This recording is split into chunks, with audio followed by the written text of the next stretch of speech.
Today, we're taking a look at not one, but two full 6 color triads from the Army Painter's Warpaint Fanatic line, the deep greens and the vibrant greens triad.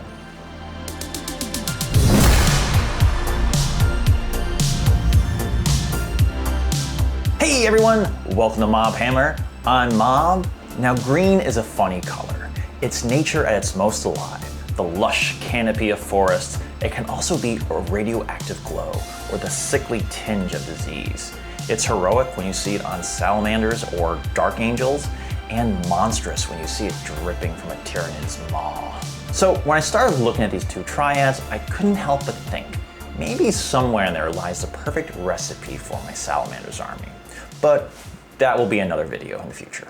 For now though, let's start with deep greens.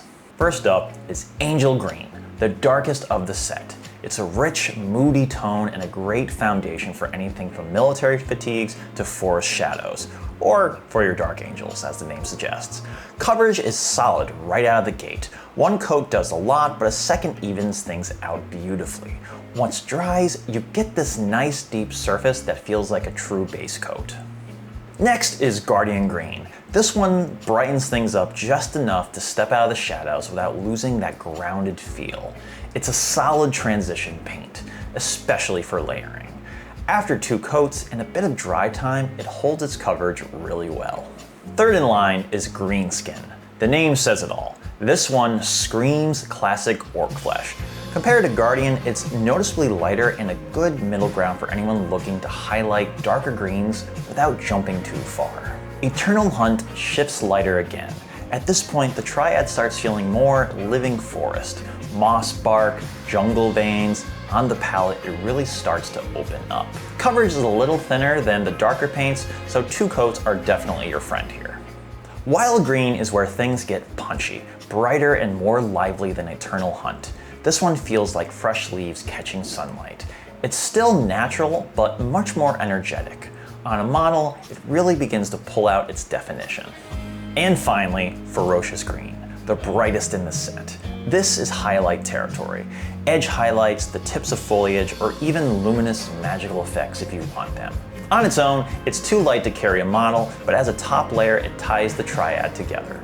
Now that we've looked at each individual paint, it's time to see how this triad actually performs across different base colors.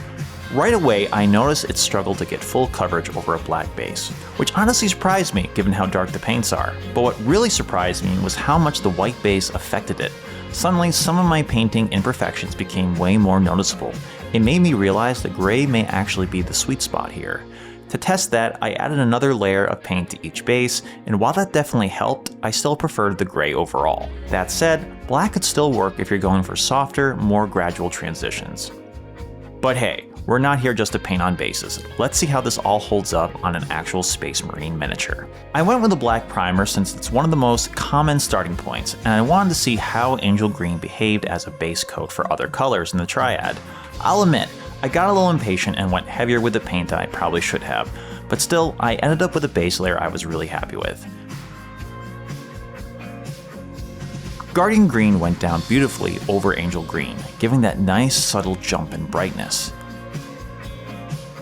Then came Greenskin, and this is where things really started to lift off. Honestly, this could be a great combo for a Dark Angel's army, though it may be a little too dark for my salamanders. Next up, Eternal Hunt. It really pops.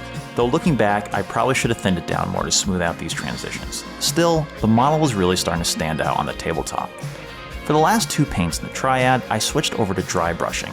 Someone mentioned in the previous video that for sharper edges, it's better to use a lighter dusting of these brighter paints, and they were right. It gives a bit of a chalky look, sure, but it worked great with Wild Green.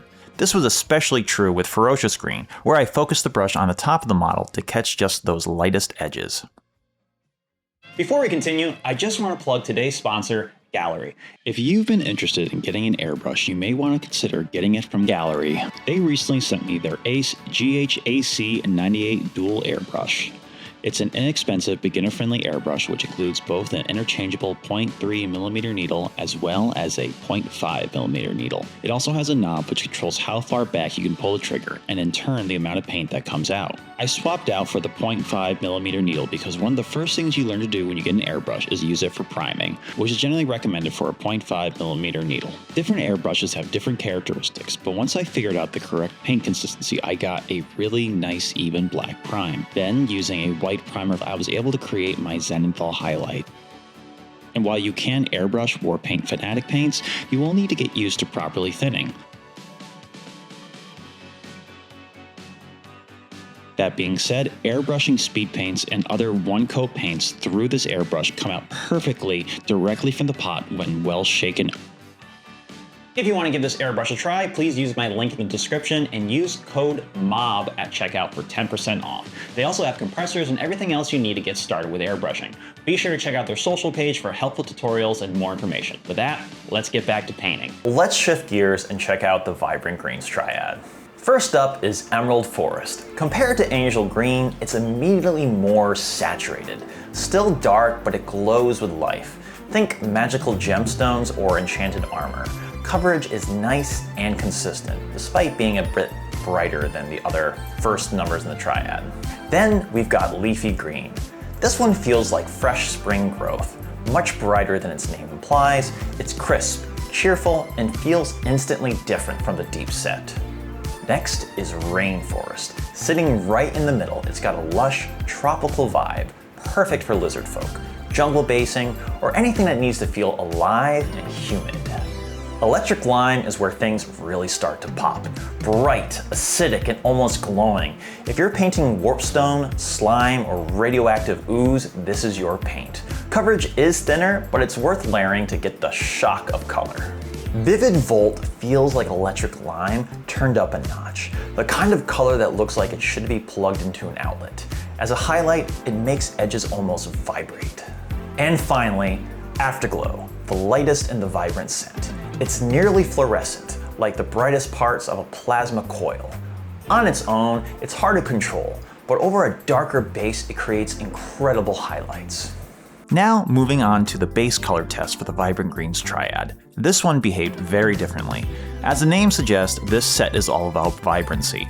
It really struggled on black, didn't do great on gray, but really shone on white.